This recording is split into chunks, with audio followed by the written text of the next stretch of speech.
Union minister Kumaraswamy గారు 10,000 కోట్లు Visvesvaraya factory for revival plan in Karnataka. Yes sir.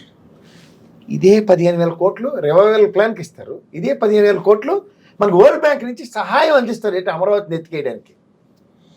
ఇదండి మన వివక్షకి, ఆంధ్రప్రదేశ్ రాష్ట్రం గురవుతున్న వివక్షకి ఈ లెగేసుకుని పొగేసుకుని మరి నరేంద్ర మోడీ లేకపోతే మేము బతకలేము, ఆయన ప్రధానమంత్రి విశ్వవిఖ్యాత నట సార్వభౌమని రామారావు గారి బిరుదుని విశ్వగురు అన్న షార్ట్ టర్మ్లో గుర్తు చేసుకుంటూ ఆయనకి సపోర్ట్ ఇవ్వడానికి వీళ్ళు అర్రులు చేస్తూ ఉంటారు. ఇంత అపారమైన అనుభవాలు ఉన్నవాళ్ళు. అంటే వైజాగ్ స్టీల్ ప్లాంట్కి అయితే బిఎఫ్ఆర్కి రిఫర్ చేసేయాలి, ఈ విశ్వేశ్వరయ్య ప్రాజెక్ట్కి అయితే వాళ్ళు మినిస్టర్ గారు కాబట్టి గతంలో కూడా ఇదే ఒరిస్సా నుంచి మినిస్టర్ గారు ఎవరైతే ఉన్నారో కేంద్ర ఉక్కు మంత్రి ఉన్నాడో మొహానికి మనకి ప్యానీలు చెల్లి వైజాగ్ స్టీల్ ప్లాంట్కి దహనకాండ స్టార్ట్ అయింది ఆ రోజు నుంచి. ఇప్పుడు పక్కనే మన చుట్టూ తిప్పుతూ ఉంటారు మినిస్టర్ని. ఇప్పుడు కర్ణాటకకి ఇచ్చారు వంతు, విశ్వేశ్వరయ్య ప్రాజెక్ట్ నిలబడుతుంది, మళ్ళీ వైజాగ్ స్టీల్ ప్లాంట్ అలో లక్ష్మణ్ ఏడుస్తుంటారు. ఈ కార్మిక సంఘాలు జ్ఞాపకం రావు, 4,000 మంది నిరుద్యోగులు తొలగించిన దానికి జ్ఞాపకం రాదు, డెప్యుటేషన్ మీద వేరే వేరే ప్రాంతాలకి వేరే స్టీల్ ప్లాంట్లకి వైజాగ్ స్టీల్ ప్లాంట్ నుంచి అపరమేధ శక్తిని పంపిస్తున్న ఉలుకు కులుకు ఏమీ ఉండదు.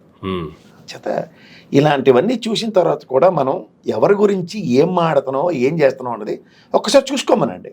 ఈ కంపారిజన్స్లో ఎక్కడ ఇది ఏం జరుగుతుంది అన్నది చూసుకోమనండి. తర్వాత ఈ పేపర్లు ఈ చెత్తాచెదారం వార్తలు రాసి ప్రజల్ని ఎలా పక్కదారి పెట్టించారో చూసుకోమనండి. మనం ఏం చెప్పక్కర్లే. ఇంత స్థాయి కలిగిన క్లెక్చర్స్ మీద ఉన్న ప్రభుత్వంలో ఏవియేషన్ మినిస్టర్ తెచ్చుకుంటారా? బడ్జెట్ అలొకేషన్స్ ఉండవు, ఏవియేషన్ మినిస్టర్ అంటారు.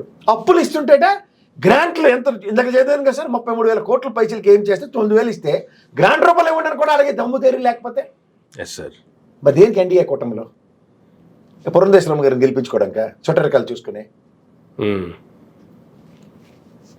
సారీ స్వామి వీరేజెడ్డి వివక్ష కదా మీకు ఎమ్మెల్సీ అంటే ఆయన తెలియనాడు.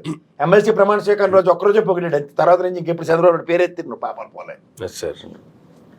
ఇవన్నీ గమనిస్తూ ప్రజలు ఒక్కసారి గ్రహించుకోగలిగితే మనం ఎంత వివక్షకు గురవుతున్నా ఎన్డీఏ కూటమి మన దగ్గర.